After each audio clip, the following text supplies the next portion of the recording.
Theater of the mind and combat in Dungeons & Dragons. You might assume that Theater of the Mind gameplay came later with Dungeons & Dragons based on the people playing it. You might assume that D&D has always been on a grid, and miniatures were used to show the characters, the monsters, and so on. But you would be wrong. Back in the 70s, D&D was presented without a grid, without miniatures. If you didn't play Theater of the Mind gameplay, you simply were not playing D&D when it first came out. But let's focus on Theater of the Mind and Dungeons & Dragons combat. First off, your imagination needs to be fired up so you can see things inside of your mind. You know, the forest, the road, whatever. In Theater of the Mind, when you get to combat, you're focused on monsters, characters, and any important objects. Think of the characters like the focus point, like the center. What's in front of them, what's to the right, what's to their left, and what's behind them. After that, you concern yourself with numbers, like how many yards between the monsters and the characters.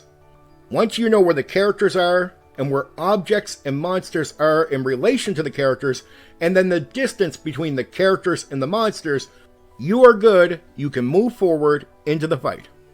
Basically, you need to know that information for yourself, and so you can explain it to the players. If a character can move 30 yards, they can move 30 yards towards the monsters, or in some other direction. It's not hard to keep this sorted. Maybe your archer has range where they can hit the monsters right away from where they're at. Either way, the board now is inside of your mind, inside of your imagination. And the miniatures, again, are inside of your mind, inside of your imagination. Now you make sure that you follow the rules to movement. For example, if the character is 150 yards away from the hobgoblin, he can't just move up right away and attack the hobgoblin. He can only move 30 yards. Again, it doesn't take much to keep things like that sorted. You know they can't move up right away, and you know it's only going to cover 30 yards in a given round.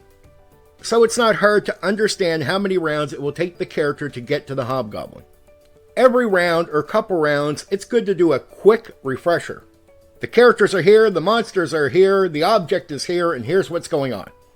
It keeps you informed and remembering what's going on, and it helps your players stay informed and remember what's going on. Initiative is no different. You would track it as if you were using a grid of miniatures, but the grid and miniatures are inside of your mind. It takes no time getting used to using your imagination and theater of the mind rather than a grid and miniatures. You can do small scale to large scale combat in theater of the mind. It's not hard, only takes a bit of practice. You know, like you're a new DM, so maybe after a campaign, you're going to be fine. In my opinion, when you get used to theater of the mind, it works faster than miniatures in a grid because there's no parts to move, there's nothing to do, you don't have to have an extra table for this or nothing like that. A quick explanation to where everybody is in the imagination, in my opinion, it is faster and easier than keeping everything on a grid where you got to keep showing the moving parts, get people to focus away from their imagination, to look at the grid, to look at the miniatures, and so on. I find theater of the mind combat, once you're used to it, is better. Okay, there is some food for thought. For now, take care.